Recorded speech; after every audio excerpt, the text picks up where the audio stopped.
Hey guys, welcome back to Rocketyan, my fellow space tubers, and oh god, we are back, you are back, and we will be witnessing another sounding rocket launch today.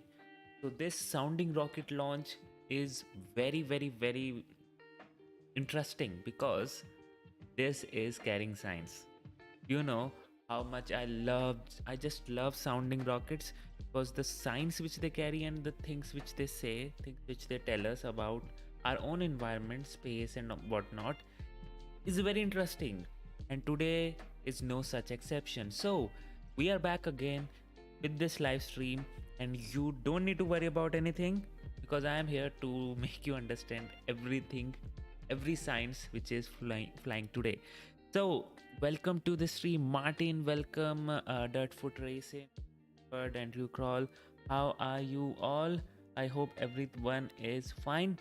Yes, there has been some, um, you can say, hiccups on video upload frequency and the launch streams, but Artemis 1 is coming. The historical launch is coming, guys, on 29th, and hopefully if everything goes right, I'll be streaming it because I just can't miss that huge launch. So uh okay, without any further ado, let's just jump into it and let's just understand this beautiful launch which will happen today. And yeah, hi Notsnet TV from England. Wow, okay, great. So, first of all, this rocket which is in front of you is a Terrier Improved Malemute rocket, not an Orion rocket. It's a Malemute rocket, and it's a two-stage rocket. It's an all-solid rocket, first of all, and this rocket has one first stage as a Terrier Mark 70 first stage motor. The second stage is the improved Malemute motor. Okay, so these two stages carry this basically rocket has a capacity of around 270 to 544 kilograms of for an altitudes ranging from 150 to 300. So today it does not have to go that high, so therefore the payload is kind of heavy also. And yes, it is actually, the payload is carrying something, it's kind of heavy, which obviously I'll show you. But yeah, there's that. And then we have this the description of the rocket itself, the nose cone, which is purely for aerodynamics. And then we have the payload bay here, then the second stage here, the first stage here, and this is a spin stabilized rocket, and it does not have a spin motors, but it is fin stabilized. So the spin will happen, and it will happen because of the configuration of the fins. The fins will be slightly tilted, just slightly tilted, to induce a certain torque when the rocket will go in the vertical direction, which will induce a spin in it. So yeah, there's that. And it's a sounding rocket, not an orbital rocket, so it will just go straight up and then come down. So yep, this is all about the rocket. Now let's get into the interesting part. So this interesting part is this. So first of all, the rocket itself, which we have talked about, but the payload and the mission name, the SpEED Demon. So as you know, this the NASA is like very notorious when it comes to naming of all those missions and everything. And here also it is no exception. So this is, which you can see in front of you, is a SpEED Demon experiment, and it is in deployed condition, in which you can see these 4 deployable booms which will go out. I'll tell you what these deployable booms are and what is the purpose. But this is a if you ask me the full form of SpEED is a Sporadic-E ElectroDynamics Demonstration mission. So this mission basically is a precursor to a main mission, which is a SEED mission. Okay, so this mission will test all those oh, welcome null unit, welcome back to pilot, welcome back to Rocketyan members. Missed you a lot, but thank you so much for coming back. And yeah, first of all, okay, let me just finish it first of all. So yeah, so as I was saying, so SpEED is nothing but a Sporadic-E ElectroDynamics Demonstration mission, and it's a precursor to a SEED mission, which is actually going to have a science objective today uh, in it. But for today, they will be testing all those. It's a test demonstration mission which will be testing all those technologies and everything. And if they can get the science, well, then that's a bonus for them. That's a cherry on the cake. That's a brownie points for them. So there you go. But still, it is actually going to have all the scientific equipments and everything. But it won't be going into, a very specific scientific, what should I say, area where it can measure that all those things. But still, it will be having all those things. So this is a SpEED demon, and the main purpose is to test the instrument package for this mission. And scientists are hopeful that they may be able to measure the Sporadic-E layers in the ionosphere, the electrified upper portion of the Earth's atmosphere that is made up of ionized gas called plasma. These E layers are patchy, invisible clouds of dense plasma that sometimes disrupt the radio communications. And this sporadic E layers are very, very, very interesting to know. And it's a very interesting phenomena for all those radio astronomers out there. They must be knowing about this, because this is a thing which allows the radio astronomers to communicate. And I'll not break the suspense right now, but let me just understand you. So these E layers are present in the ionosphere. So there are certain layers of the atmosphere. We have a troposphere, stratosphere, mesosphere, and thermosphere. So this mesosphere, thermosphere combined, you can say, gives us the ionosphere. Though this troposphere is where all those planes and jets fly, and the Mount Everest, you can see, just comes here only. Then we have the stratosphere, where the it's a thin layer of the atmosphere where weather balloons are there. So a weather balloon will be there for this launch also. And then we have mesosphere. Thermosphere is basically ionosphere, where the sounding rockets, the you can say all those. This is an ionized part of it, the atmosphere, where the plasma, the molecules are not very strong enough to absorb the ionized radiations coming in from the sun and all that thing, and they are not dense enough. They are not dense enough to absorb, and they are not very much light enough to just what should I say, emit out the reflected. That's it. So therefore there is this the ionosphere is just a sweet spot for all those radiations, the plasma radiations, the ions, which can just go there and relax a bit. So that's a sweet spot where they can be found. And the sporadic E layers are there in the ionosphere itself. So the ionosphere itself is divided into D, E, and F layer. Okay, so this D layer is you can say the height is around 100 kilometers, below 100 kilometers only. And this sporadic E layer is very tricky to study, because the area at which it exists between 80 to 120 kilometers. At that point of time, at that altitude, the atmosphere is there, but it's not very thick enough, but it's still there. So you can't orbit a satellite there, because it will decay very, very quickly to understand it. And it's not like and it's not very thick enough, so those weather balloons or those jets or something like that won't be there to map properly this layer. So this E layer is very, very tricky, because it's just sitting in at the transition between atmosphere and space. And at this transition only, this E layer has a certain properties to it, which causes the radio communications which is coming in from the Earth to get reflected back. So there are certain clouds in this E layer, which is known as sporadic E clouds. Those are the charged particles of plasma, and those those are thick clouds, almost like 1 kilometer long in width. When UHF or VHF or VHF to be precise, VHF communication, radio communication is used. It hits that cloud and then is able to travel to a longer distance. How it will travel to a longer distance, I'll tell you. But what happens is like this. So first of all, shout out to VK3FS for providing these amazing graphics. You can also check out his video. He has done an amazing video on this Sporadic-E layers only if you want to know about it. So yeah, so this is what happens. So this is not a weather cloud, this is a plasma cloud, and these clouds are we have not fully understand this layer, because this is, as I said, is very tricky to understand. Although we have done our things here at Mars, because Mars has a very thin atmosphere, so the you know, the satellite can be there to observe it and it won't decay. So there's that.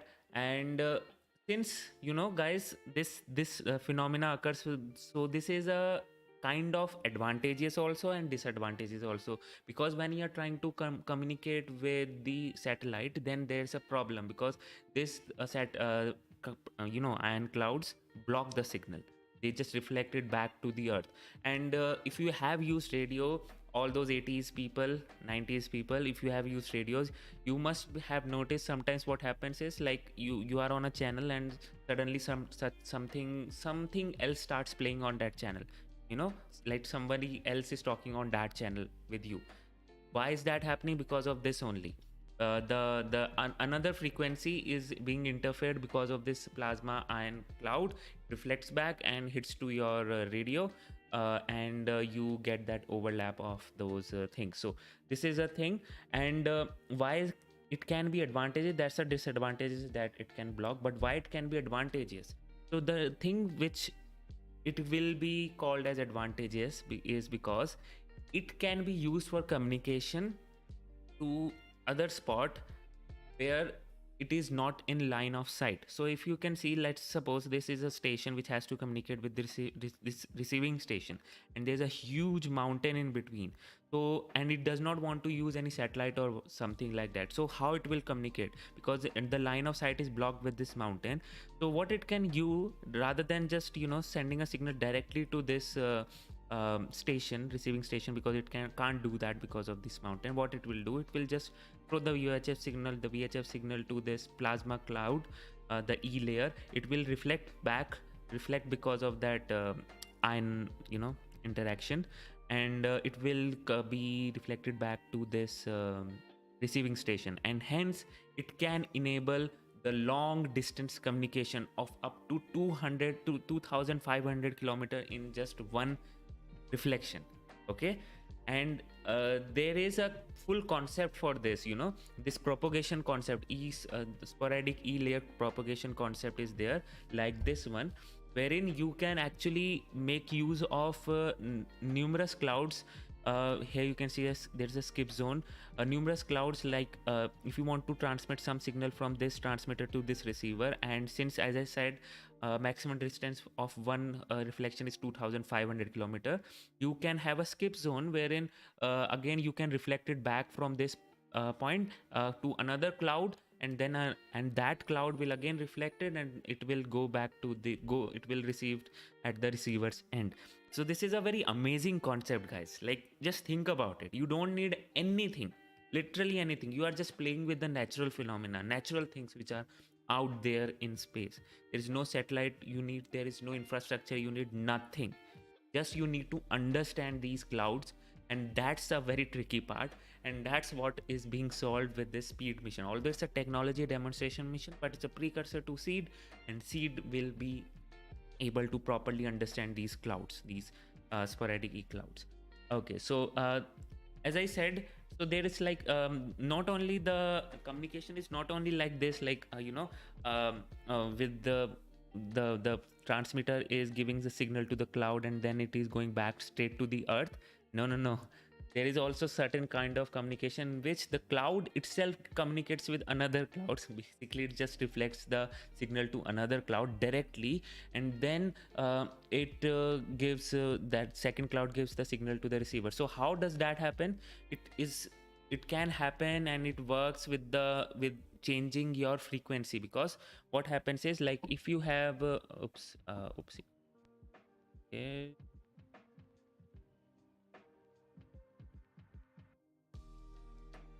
Yeah, so if you have like a so yeah, I was saying, so if you have like a higher frequency, the higher frequency will cause this ion cloud to not reflect it aggressively, so there won't be a sharp reflection rather than sharp reflection. So if you increase the your frequency, this angle will become larger and larger, like this. If like an obtuse angle, so it will become if you have a higher frequency, it can go like this and then go like this, and there will be a certain sweet spot at which it won't hit the earth, it would just go straight to the another cloud, and at that point of time it will again have the same phenomena and then go back to the receiver. It has various factors in place. Not only the frequency of the transmitter is there, but the density of the cloud also plays a critical role. This ES cloud one is more dense, so it will able to have a sharper edge here. It has this cloud number 2 has a lesser density, so it is able to transmit it to a longer distance. So that's why we need to understand these clouds, the density, everything, so that we can have a proper map of it. Right now it's very unpredictable, although we know it for like 80 years, still it's very unpredictable. And yeah, that's what you can say. That's why this mission is there. So let me just show you one video which will have you ever clear some doubts for you. So yeah, just listen. tried to listen to your favorite radio station, only to find it garbled or replaced by a different station? Well, if so, you might have been the victim of something known as a Sporadic-E layer. There are concentrations of electrically charged gas called plasma in a region of space known as the ionosphere. They act kind of like mirrors in the sky and bounce radio transmissions over the horizon and interfere with your radio, kind of like two people trying to talk over each other. Even though we've known about these layers for over 80 years now, we still don't fully understand them because they occur at an altitude that is really difficult to explore. The air there is so thin that we can't fly an aircraft, but it's just thick enough that if we were to try to orbit a satellite, it would burn up in the atmosphere. So we've only ever been able to explore a handful. Well, one planet where the atmosphere is much thinner is the planet Mars. And one satellite that is currently exploring Mars is the MAVEN orbiter. One of the instruments on MAVEN is called STATIC. It's designed to measure plasma escaping from the ionosphere, this upper atmospheric layer of Mars. And in the data, scientists were seeing that when MAVEN would fly through a certain region of the atmosphere, poof, there was this big density enhancement of this plasma concentration. Scientists realized that they discovered the Martian equivalent of these layers. It's exciting because now we have a place that we can go to directly explore these layers with a satellite. MAVEN has encountered more of these layers at Mars than we've ever been able to explore here at Earth. At Earth, the layers are temporary and unpredictable, but at Mars they seem to be almost permanent and long-lived at predictable locations. Also, scientists found something that they didn't even know could exist. MAVEN discovered the opposite of a layer. They're calling it a rift, and it's where the sky has been pulled apart, and rather than a concentration of this plasma, there's a depletion. Many models said this actually couldn't happen, but yet they do exist, and we find them at Mars. This demonstrates how little we actually know, and how much there still is to discover. These layers are so common, they happen over our heads all the time. You yourself have probably detected one of these with your own radio, even if you weren't aware of it. And who would have thought that one of the best ways to explore them would be to send a spacecraft 300 million miles to the red planet? Exactly. So you must have got a proper synopsis of what these E layers are. And yes, this is a very interesting concept to just, explore this. And we have ironically mapped the things, plasma concentration on the Mars, but not here on Earth, which could be advantageous for us only. So yeah, this mission will going to change that. So there is that. And okay, so now let's just understand the payload, right? So what's the payload all about? So this is the SpEED Demon payload, which will have a certain parts to it, which you can see. Okay, yeah, so this will be a magnetometer, accelerometer, and electron density measurer. Okay, so it will measure the electron density, it will measure the magnetic field, the accelerometer, and all those ion probability. So if they have these ion gauges, the sweeping Langmuir probe for those detection of the electrons, and basically the ions in that region. Then we have the magnetometer, which you can see. This is in deployed condition, which you can see here. And then we have the accelerometers inside the payload. Then we have the four deployable payloads, which are swarm sub payloads. These swarm sub payloads itself has magnetometers, accelerometers, and electron density measure. So this Langmuir probe itself, and they will be deployed in this what should I say, it's a axial direction, planar direction, yeah, planar direction in the 90-degree, you can see, of each of the one of them. So this, the reason why they are doing is to cover more area, right? Because this obviously, this itself can't have certain limitation, it can't go to a bigger area, but these, when deployed at like around 5 meters per second would be the velocity, can travel to a larger area Good and map evening it. from the NASA Wallops Flight Okay. Facility in Virginia. So there's that, and yeah, again a magnetometer here itself. So quickly, let's just have a look at the thing which you are waiting for so long. So we have the visibility map in here. So the you can see, people can actually see it if you live in Washington, Baltimore, Richmond, then Dover, Philadelphia, and Renton. So here you can see, if you live in this area very near to this Virginia, then you can possibly see this launch in 0 to 10 seconds, means 0 to 10 seconds after launch. And after 10 seconds, this blue area will be visible. And the trajectory for this mission is like this, which you can see in this white line is displayed like this. So if you live nearby, you can have a screenshot and basically see for yourself at which angle you need to watch it. If you live in Philadelphia, you need to look at, like, southern direction. If you live at Richmond, you need to look at north east direction. So you need to figure out for yourself, but yeah, this is the visibility map for you. Okay, so I think we have the live stream now, so I'll switch over to that.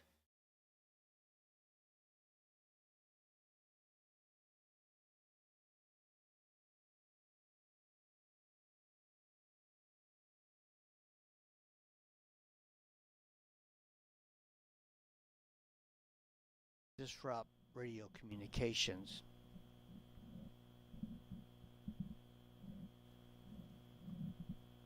So we are T minus 17 minutes from the launch. Everything is looking good. And yes, in that, box kind of a thing is the payload. So And the hopefully it SpEED will just mission rip through just launched. that Fly through it payload, via that cube or a box kind of a thing. It will just fly through it. Hopefully that will happen. I'm not so sure about it, but I think that will happen. And that would be interesting to see. Also, okay, listen in. Let's listen in. Sporadic-E layers to take direct measurements. One of the advantages of sounding rockets is that it allows scientists to do just this, take in situ measurements. They can actually fly into a science event that is occurring, whether it be a Sporadic-E layer, or when we go to Poker Flat, Alaska, or up in Norway, we can actually fly into auroras. And so sounding rockets is basically the only way possible to take direct measurements within these events. So our window tonight is running again from 9 p.m. to 1 a.m. and we'll have science updates will come to us throughout the launch window.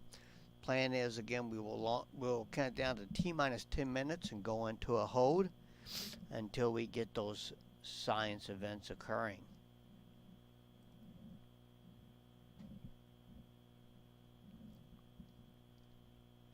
And I should mention also that the Speed Demon mission is coming to us from the Space and Atmospheric Instrumentation Lab at Embry-Riddle Aeronautical University in Daytona Beach.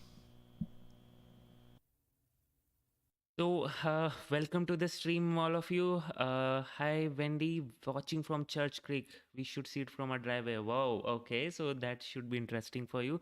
because this sounding rocket is actually being launched at night, so it will have a better visibility. And again, this is a this is one hell of a rocket.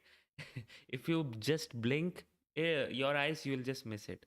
So at when it's near at that T0 mark, don't blink your eyes, please. The request, because you'll miss it for sure. This is very, very fast. This is PI. Can I give a science update? Go ahead. All right, folks. Let me start off by showing what happened last night, just to kind of give you an idea of how dynamic things can be and how we kind of missed out. If you're following RCC Console 3, this is a plot from last night. The window is shown, my mouse. The window is shown in the rectangle right here, opening up at 1 a.m. UT and closing at 5 a.m. UT. The science guards were toying with us because they kept absolutely quiet in the window, and as soon as the window started, they did come back with vengeance, and we had a spectacular event. So if something like this had happened yesterday during the window, we would have launched. I also want to show you a few other things in the past. We can't predict what happens, but we can certainly have an idea of what has happened in the past and kind of learn from that. So let me show you the last couple of days worth of plots, if the mouse behaves. So this is 20th of August, and we would have launched in this event. Again, the window is shown in the rectangle.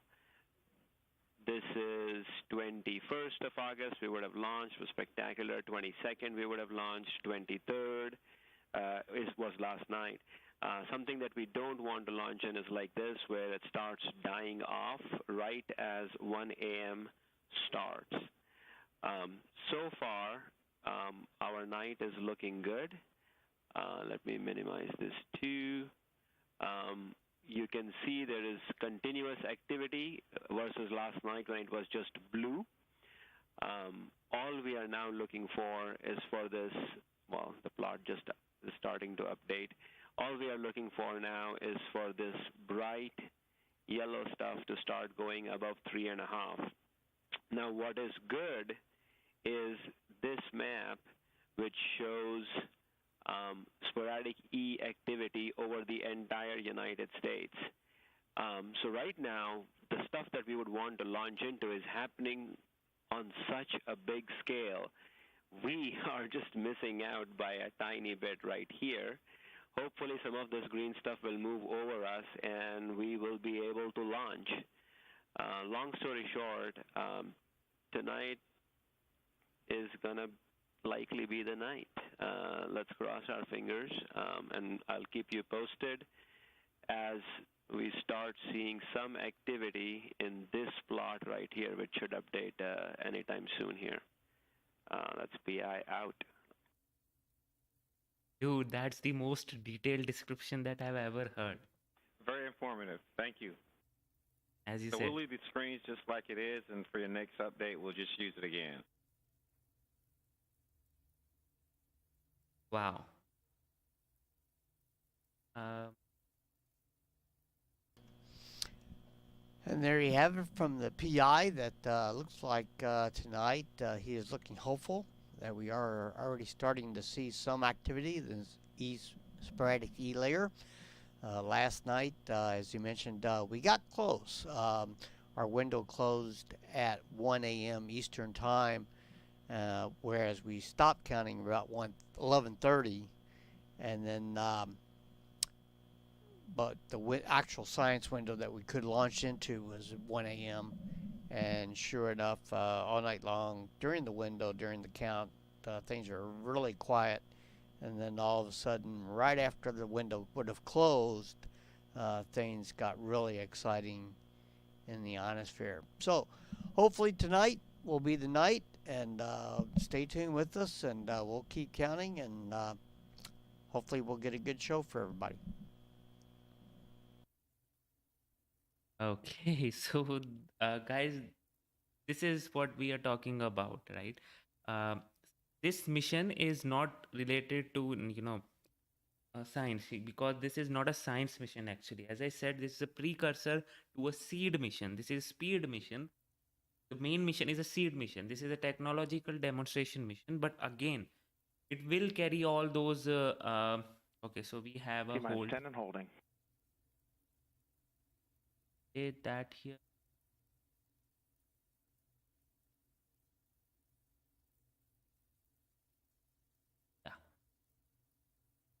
Yeah. So yeah, as I was saying that we this is a technology demonstration mission, but still it is carrying all those science equipments and science experiments. So if they can launch it in a most preferred kind of preferred location where the activity science activity is most, then they can have that data also in their first mission itself, and that would obviously help them design better instruments or whatnot for the next main mission. So there is that. So right now, you can see the hold is due to science event to develop. So what this science event to develop is, what does that mean? So since I have actually explained everything about this sporadic layer, so guys, if you are just joining in, you can, if you want to know anything about this mission, since you are in a hold, you can just rewind it a bit. I have explained each and everything, the science and everything which is going up today. So in that I explained you that we are trying to understand those sporadic layer which has those plasma clouds, right? And those clouds are the main thing which we need to understand, which we need to have data from, right? We need to read those clouds. So to read those clouds need to be present at that spot where the rocket will be when it is in space. So this low science activity suggests that only they are trying to right now uh, make sure that a proper plasma cloud is just at that point, at that spot where this rocket will also go. So if that you know that at that point of time when the rocket will also be there and the cloud will also be there, that will be a point where science can happen properly, and they will be able to record their data and infer from it. So uh, that is the reason why we are holding right now. And yesterday also, what happened was this only, that we had they were trying to um, go through the whole window, which runs from 9 to 1 a.m., 9 p.m. to 1 a.m., and after just 1 a.m. the plasma cloud appeared. So that happened. And yes, the guy which was giving the description was very informative. I haven't heard anything like that from a mission description. I haven't heard anything like that ever before. And I can surely say that guy is very enthusiastic about his job, and want to make sure that everyone is on the same page, and I really liked about that. Okay, so we are here, and that box is where the payloads are. So those the payload bay, or you can say the payload section is. And if you are wondering why do we need a box, because in most of the other launches we don't need these boxes, right? The reason why do we need this box is because we need to maintain proper temperature in there, proper weather in there, humidity, temperature, other things which are there to make sure that payload remains in good health before it is launched. And what I have heard, hopefully that will happen. I'm not so sure about it, but you may just see this rocket just go right through it, right through the box. I'm not so sure, but Mm, it should not happen, but that's what I have heard. So fingers crossed. Let's see what will happen. And as the I said, tonight can be the night.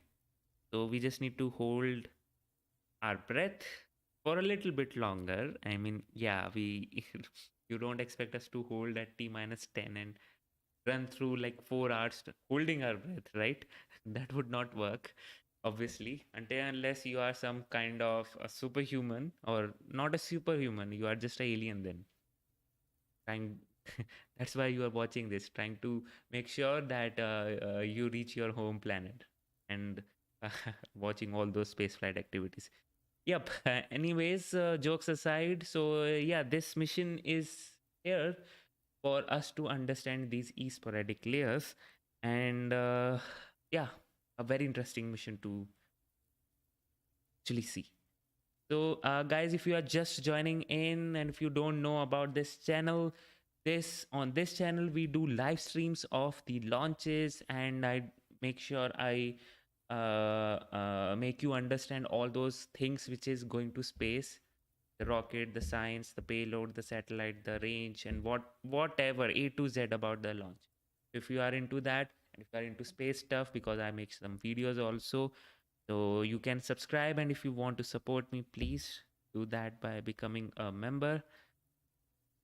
Because really, man, this channel only survives because of the members. Thank you so much for becoming all the members we have on this channel, and the Patreons also. Thank you so much for that. You are the oxygen for this channel, so thank you so much for that. And yes, so right now we are on hold. We don't know exact time when this hold will be lifted. So there's that, because yesterday they ran through PM RCE, this is MNO on range ops. It's PM. I'm sorry, NTD. Test checks complete with radar 5, so we're officially green. Back to our original support plan. We are green. Copy. That's good news. Okay. TD copies. We might need. Yeah, RC copies, and you briefed that out to telemetry, and everybody's aware of contingency tracking assignments are back to the original plan. Yes, sir. We called up fixed TM on the phone and went back and read them off again. We're good. Okay, copy. Thank you. So things are looking good right now. Okay, for those who are just joining us for tonight's launch of the Terrier Improved Malemute suborbital sounding rocket for the SpEED Demon mission, also called the Sporadic-E ElectroDynamics Demonstration mission. We are at T-minus 10 minutes and holding for tonight's launch. Everything is looking good. The weather's looking good. The payload and the rocket have all checked out. And the ground support systems here at Wallops, radar, telemetry, everything is ready to go. We're just waiting for the science event to occur that we could launch the rocket. A few minutes ago, the scientist, PI, did report out that he is hopeful for tonight's launch. Our launch window tonight runs from 9 p.m. to 1 a.m. So hopefully we can get a launch tonight. So the idea is that these patchy invisible clouds of dense plasma, or Sporadic-E layers, will form, and that we'll be able to launch the rocket directly into one of those to be able to take those measurements that they would like to understand a little bit more about the E-layers, the Sporadic-E layer systems, which can disrupt radio communications. That's one reason why we were interested in those. All right. So Monteiro says. So again, we are still at T-minus 10 minutes and holding. We will stay at this point until the principal investigator starts seeing some data coming in that gives him hopes that we will be able to launch. He is coming up with this information through ground radars that we have here at Wallops that look at the ionosphere, and this information is then put into a graphic or chart that allows him to and his team to view the activity that is going on above us and actually all the way across the United States.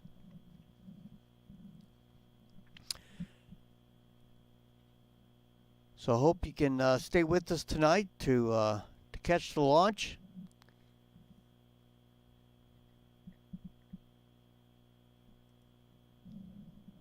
if you have the need for speed tonight, and we do launch, you will get that. The rocket, the Terrier Improved Malemute, 44 foot long, leaves the rail in 0.5 seconds. At that point, it's only traveling at 98 miles an hour. And the first stage Terrier will burn out at 6.2 seconds, and at that time, it is already traveling at 1,758 miles an hour. The second stage Malemute burns at ignites at 9 seconds after initial launch, burns out at 21 seconds, and then at that point it is already traveling at 4,174 miles. So it is a fast rocket, so if you're trying to get out and look for that, also take into account that the stream that you are actually getting it because of an obvious delay, and so take that into account if you're watching the stream and you want to get out and watch the launch when we do pick up the count. The rocket this evening will fly to approximately 96 miles altitude, and it will reach that in just over 3 minutes. And then the payload and everything will splash down into the Atlantic Ocean about 7.5 minutes after launch. MM. Go for TD. This is PI. Stuff is starting to look good, and I would like to pick up the count and then head towards the 3-minute point.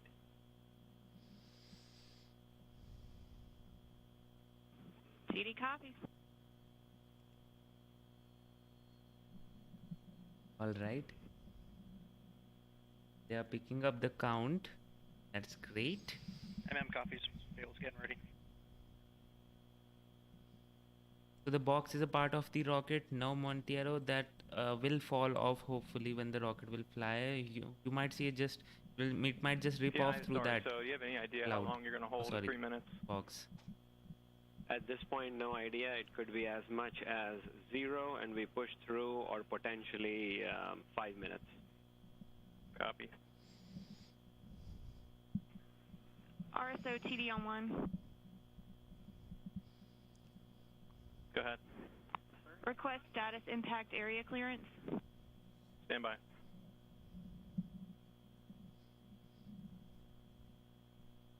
So, how are the things? You were busy with the study recently. Well, thanks for asking. I wasn't busy with the study recently. What I have actually was busy with was my job. I got a job. I have graduated. I have moved out of my house. So, TDR, so we're clear. Previous month was just me settling down and making sure I am TD good in the copy. new city. From this month Check onwards, 171. I'm trying to keep up with my pace, keep up with the live streams and videos also. Hopefully, live streams frequency might decrease from now on because there might be some clash with my job and obviously the launch. So I might not be able to stream some launches, but whatever I can, I'll do that. But other than that, purely Are you videos guys ready to pick frequency up the will count? increase. We are. All right.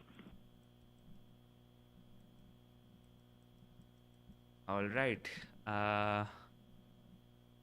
Okay, so if you have any questions, guys, you can surely ask me and I'll try to answer you. RSO ROA.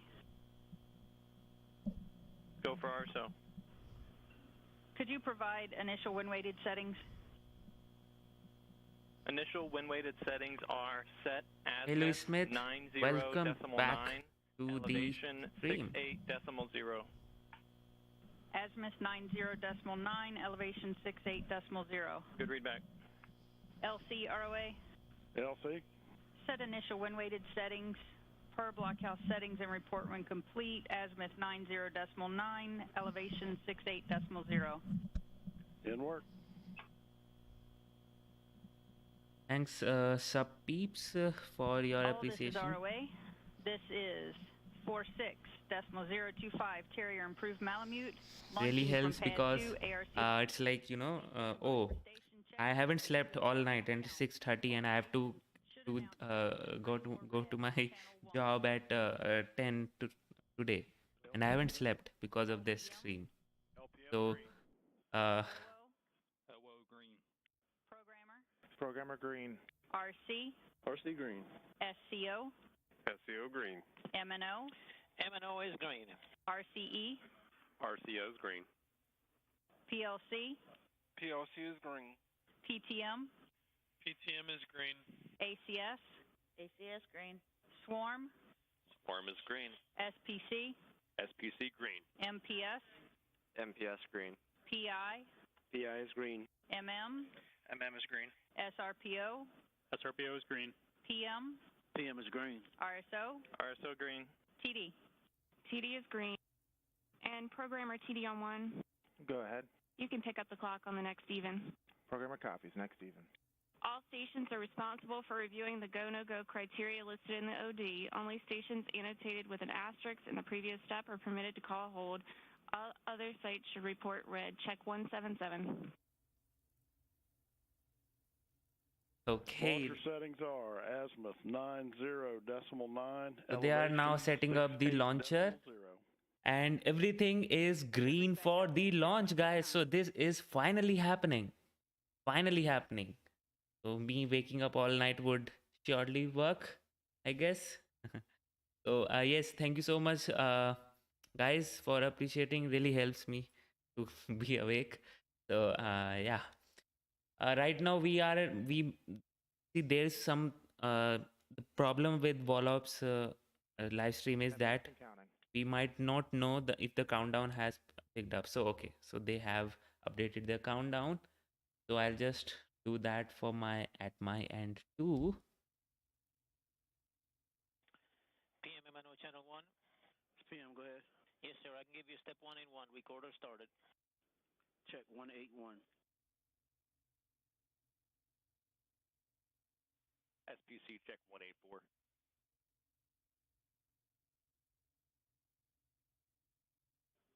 Right. MNO PM. PLC check 182. Go for MNO. Set ground station levels and confirm. Record signal strength and deviation for all links. Yes, sir. In work. ACS check 183.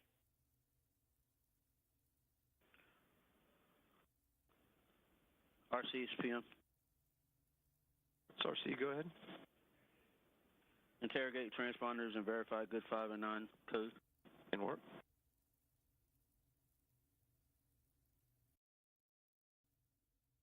All right.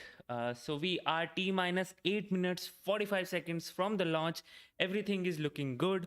The main thing which didn't let us launch yesterday was the science activity, and it is looking amazing right now. Steps 185 and 186. They are right now just setting up the launcher, the rail, as they are basically right now what they are doing is they are setting up the angle for this launch rail, because this is not a this rocket is a sounding rocket, and it does not have that gimbaling for the nozzle is basically not flexed, so it can't steer itself. So if it goes off course, it will just go off course. So they need to make sure that it going through the steps for all this right. mission. We have 221 steps that the team goes through from the beginning of the count.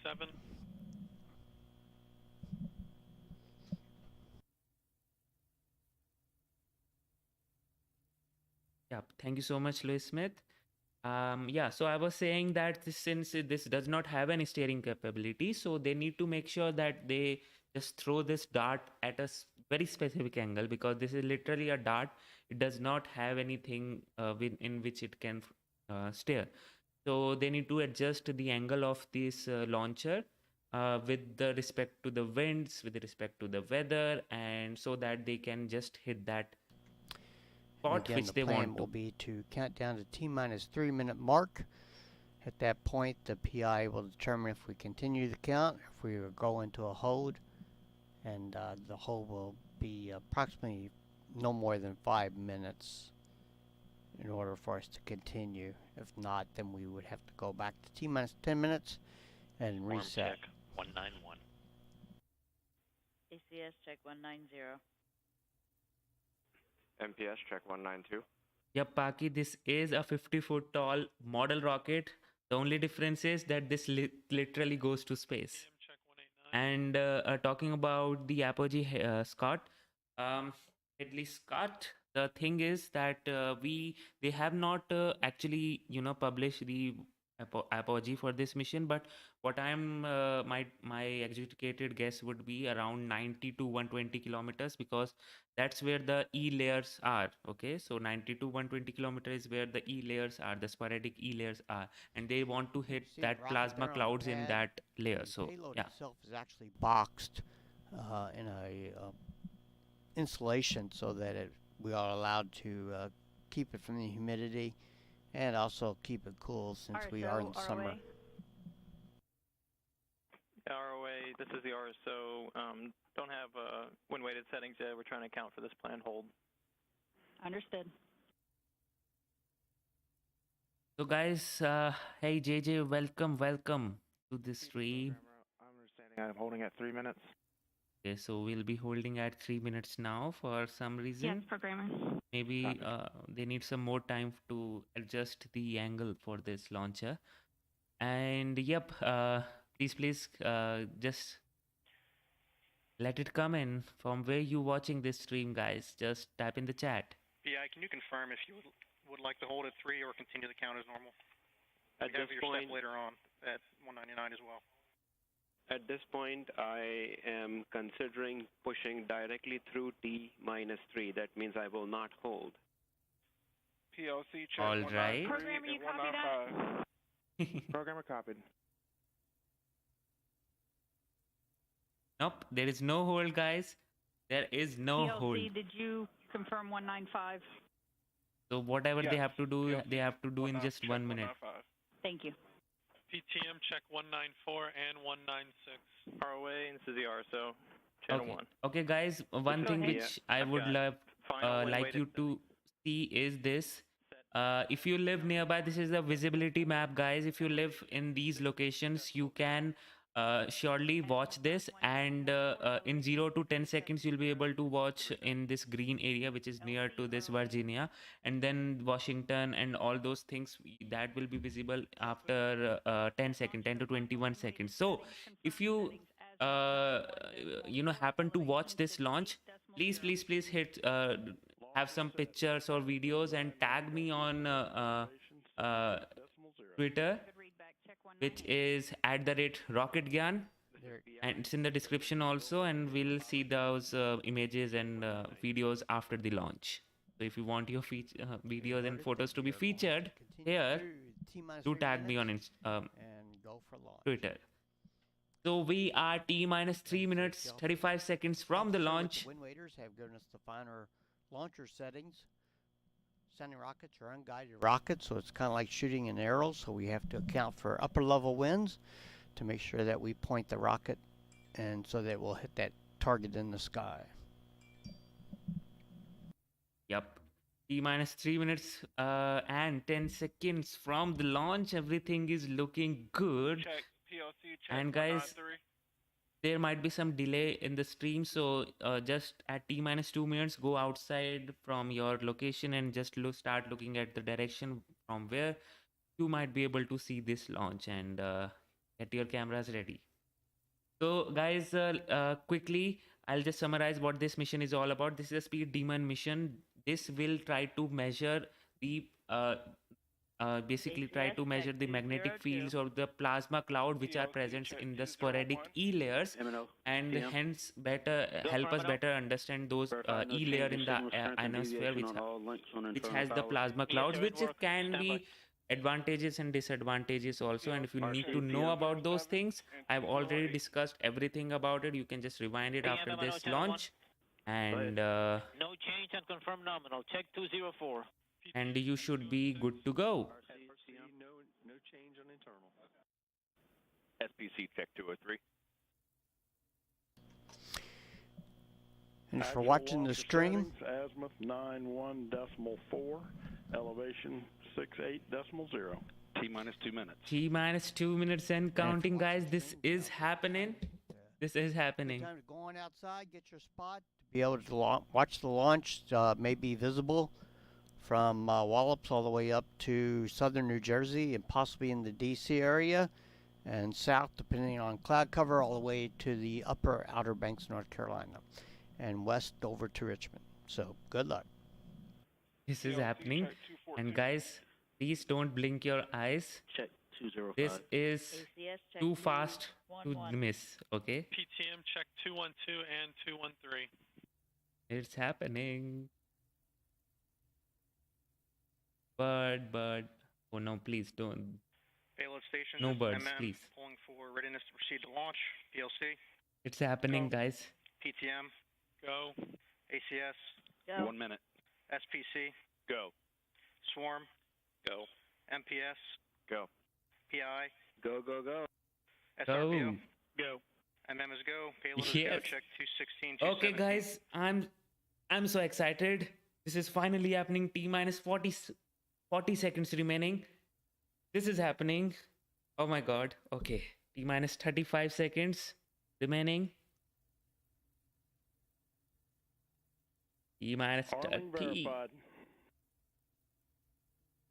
And it will just going to rip through that box. T minus 20, 19, 18, 17, 16, 15, 14, 13, 12, ACS check 11, 219.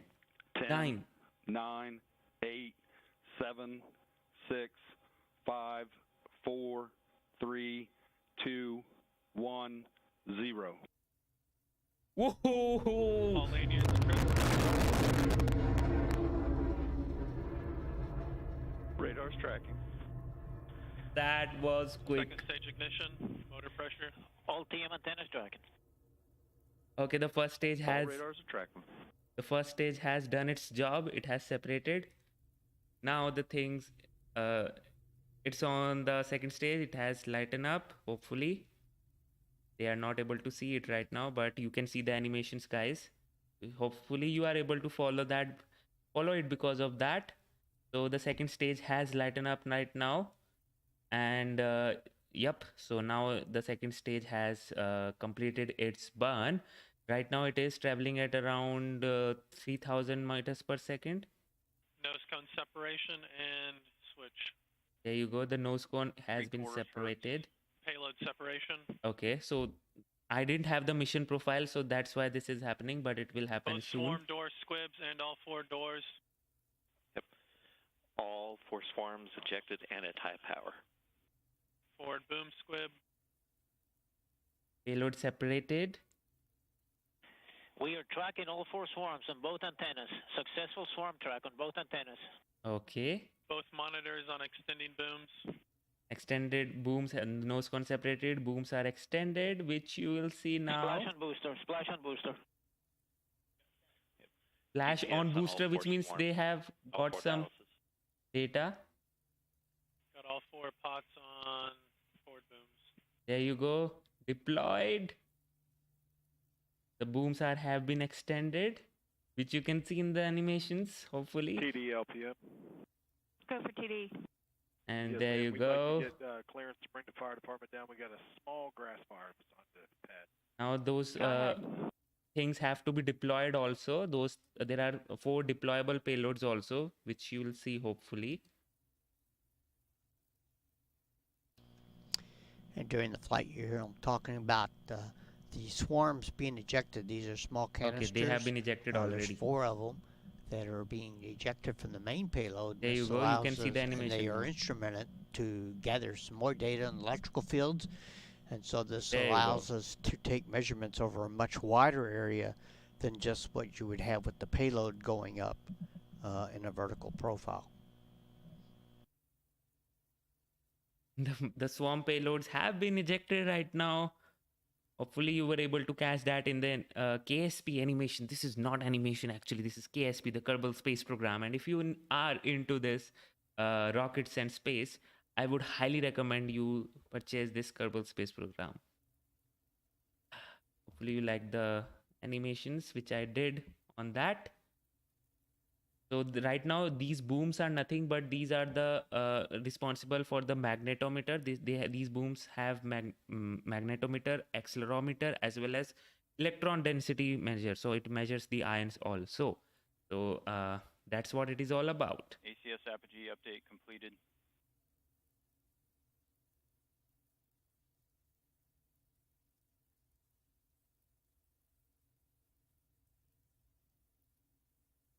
You can see the moon also. Yeah. You can actually go there, guys, in this. Moon, Mars, whatever you want to go. Wherever you want to go. Yeah, there's a grass fire, all right. I mean, the people are already there, so not so sure about that. If it is, see, these kind of fires are very common in these rocket areas, because obviously the flames are coming out of the rocket, and it can catch fire. But there is always a fire suppression system in place. I don't think so. Yep, there is. There you can see. We can see the grass is on fire. But there's always that fire suppression system in place, and now people can actually go out there and just. You don't actually need to do anything about that fire. Actually, it will just go off by its own. So right now the payload which was deployed has entered the atmosphere. It should have entered the atmosphere, and it is now just going to meet its fate, which is just going to the ocean and getting destroyed. There is no parachute or anything like that. So it won't be recovered. It will just go and splash down on the ocean.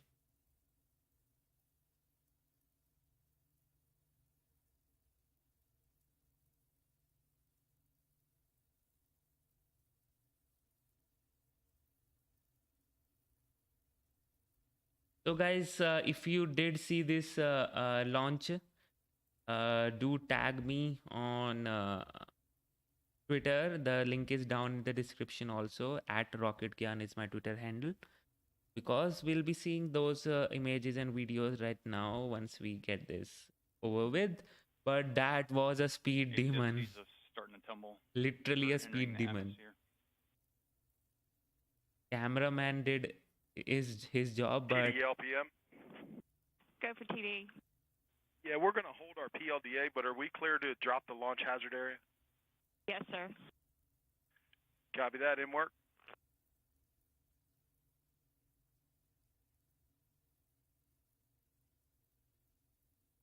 It's gonna drop.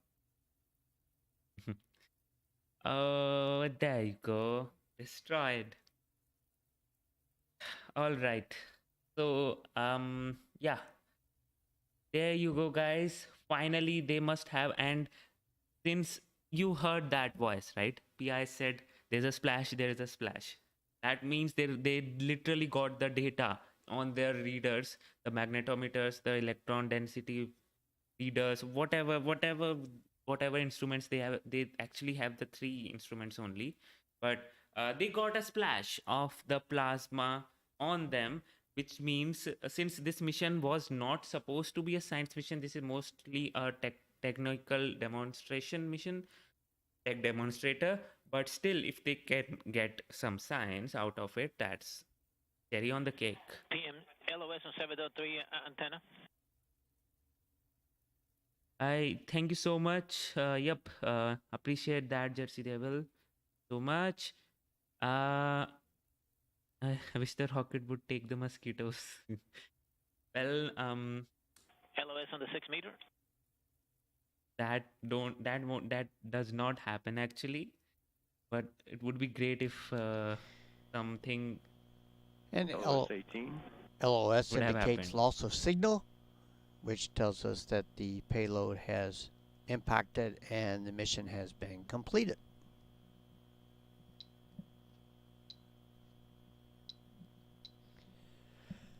So again, that completes tonight's flight of the Speed Demon, and we'll wait to hear from the science team on how things went. And so watch the Wallops Facebook, Twitter, and the websites, and we'll have some updates on that coming later on this tonight. The fire So suppression. launch did occur suppression on team. the second night of the count at 9:16 p.m. And we hope that you were able to get out and see it. If you did, and you did get pictures, please send those along to our Facebook page, and we can share those with folks that were out watching it. And so that concludes tonight's launch. The next launch from Wallops is scheduled for no earlier than late October. 10 as LOS. So thank you again, and Yes, sir. I have got a good LOS night. and all antenna. Do we got your permission to stop recorders? Yes. All right. There you go, guys. We had a successful liftoff of this beautiful and amazing reader, which I can just go through again. So this was the rocket which we talked about, and this was the payload, guys. This was the payload which you saw in the animation, and this is how it looks in real life. These are the four payload deployable arms at the upper part, and there is four below as well.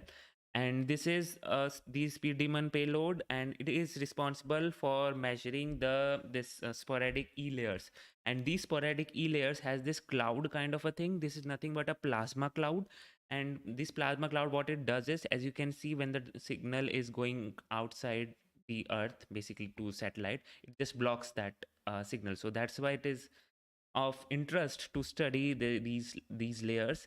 And this also has the advantage is that if you want to have long range communication, but there is some hill, some mountain in between, basically the receiver is not in line of sight, what you can do is you can take advantage of this plasma cloud, this property of the plasma cloud to reflect. What it will do, the transmitter will send the signal to that cloud, it will reflect it, and it can go to the receiver end. So there are advantages as well as disadvantages also, and that's why we need to learn more about it. And so there are certain things which we can do there. We can like combine multiple clouds to achieve a greater distance, which you can see. Even we can not even have a reflected back to the earth. We can just reflect it back to the another cloud, and then that cloud can reflect it to the earth. So there are certain things which already studies are going on, but for these things to work, we need to understand these clouds, and this mission was all about that. And so there you have it. Hopefully people in these areas were able to see this launch, and let's see if we got anybody got lucky with the photos or what. Let's just see that. So that was a big this rocket was actually a speed demon. You weren't able, but kudos to the cameraman who was able to track it, although he lost it here, but still he was able to track it in those first half, because that first half is actually the most intense one for the cameraman. So we do have pictures coming in. There you go. This is the second stage, and it looks amazing. So yep, since this was a night launch, so people will be able to see it properly. Oops. A shooting star. Yep, not a shooting star.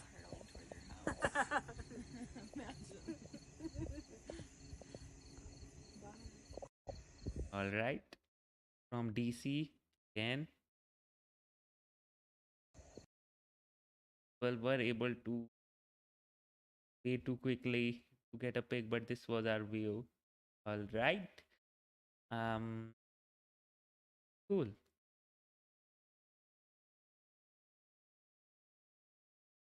So guys, you can just follow me on Twitter. I try to make sure I have great. See, guys, did you just see this thing? Were you able to see this thing?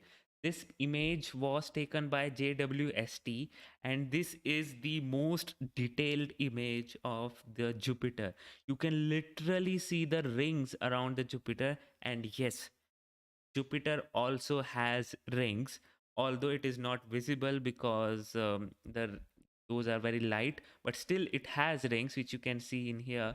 These glowing part are the aurora, which is nothing but the northern lights which we have on Earth also, those green lights, we have blue lights in here, and there's a reason why these lights are blue there on Jupiter.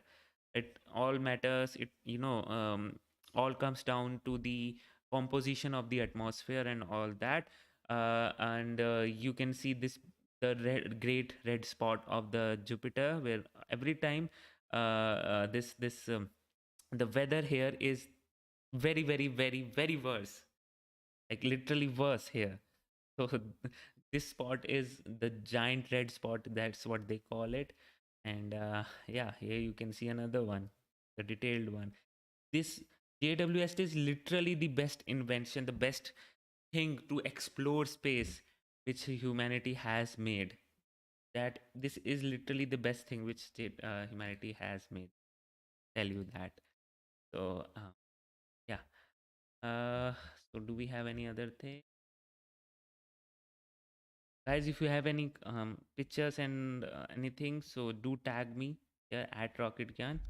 I'm here only. All right.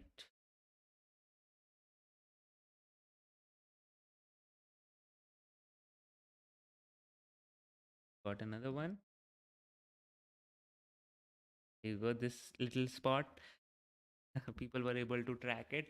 Yep, and then it just went off because the burn time is like literally very less. For the second stage, it burns at around t plus 6 seconds, t plus 7 seconds you can say, and it completes its operation at around t plus 21 seconds, so just 15 seconds.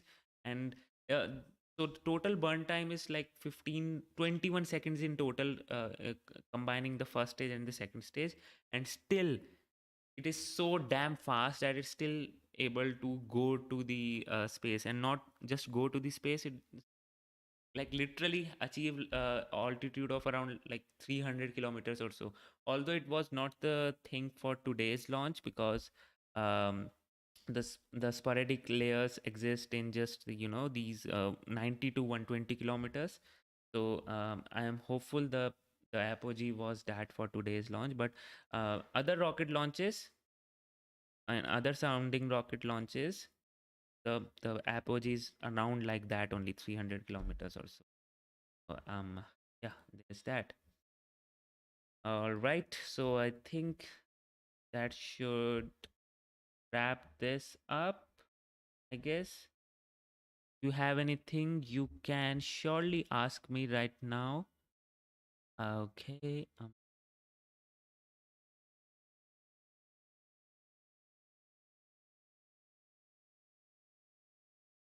Thanks, Richard. It means a lot. Hey, Null Unit, thank you so much for again becoming a member. The membership money would pay my coffee for today. And I'll just go now because I have to sleep and catch up at the office. I have only to grade this, man. My nephew is YouTubing, started watching, update, wrote him a personal letter. Okay, thank you so much, Louis Smith. I know that, and that is just a small gesture from my end to you.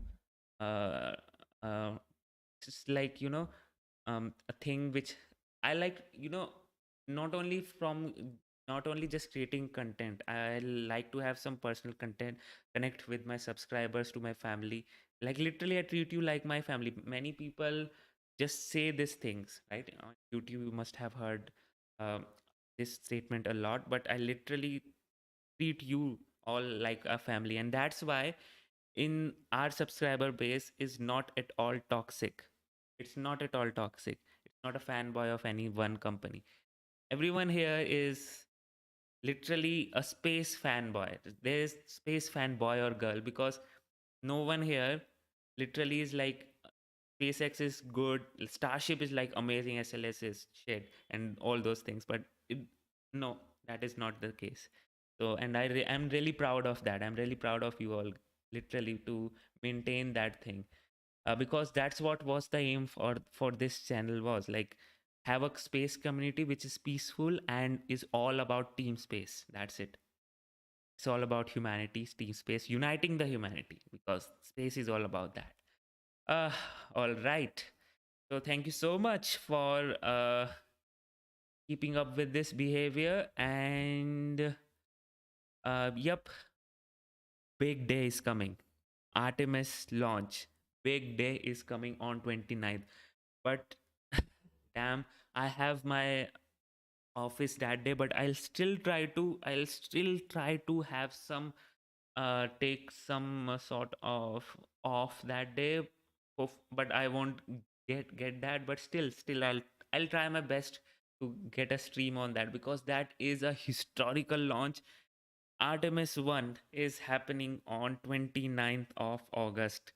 We were able to, we were listening about this Artemis mission being delayed and whatnot, but finally, that huge, humongous rocket SLS will finally be lifting off from the launch pad.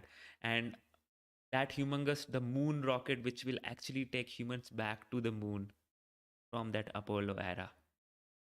People who have watched the rockets of Apollo being lifted, uh, that would be a very special moment for them. We are going back to the moon, and this time to stay, this time to get that helium-3 back from the moon to the earth, because that is the main resource there, which will power, which is the new, uh, you can say, powerhouse for the earth. Like literally the helium-3 which is present on the moon is is enough for us to survive, for the whole world to survive for like 2000 years.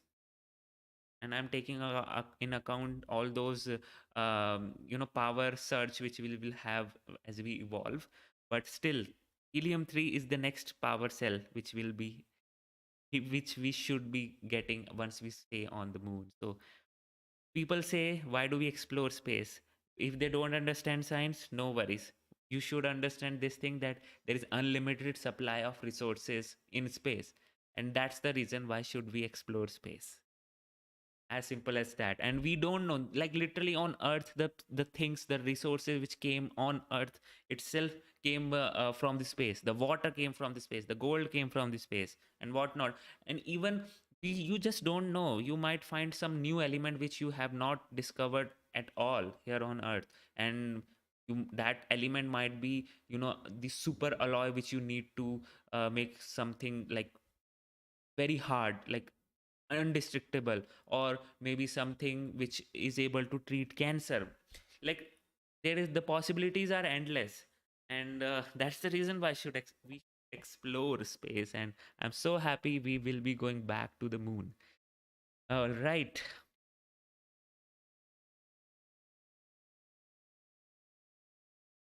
Okay, Arif, if it is a hypothesis, I have not read about it properly. If Eye of Jupiter is just still again, yep, still, nobody has gone to the Jupiter, like plunged into the Jupiter, so nobody knows what is there, but still observations are there to make sure we understand what is happening. So hypotheses are there, but if it matches the result, then those things are hopefully correct only. So thank you so much for tuning in. Hopefully in next 2 days or so, you should be able to get that second part of my vlog. If you haven't watched the vlog already, there was one ISRO exhibition which happened. The biggest ISRO exhibition happened, and I happened to go there. I made a vlog out of it. So if you haven't watched that video, you must go and watch that. It's on my channel homepage only, so you just go out here. There you go, this one. If you might see my face too here, kind of. So the second, there is two parts, so the second part would be coming shortly in 2 days from now. So look out for that. And yes, if you want to support me, guys, the membership is here. There you go, the membership is here, and we have the Patreon also. You can check that out. And yep, so I think that should wrap up the stream. Thank you so much for tuning in, and I will hopefully meet you with the Artemis launch Boy, that's a big day. And yep. Thank you so much for tuning in. Until then, this is Pianshu Roila. You just saw Rocket Gyan. Stay safe, stay healthy, and bye bye.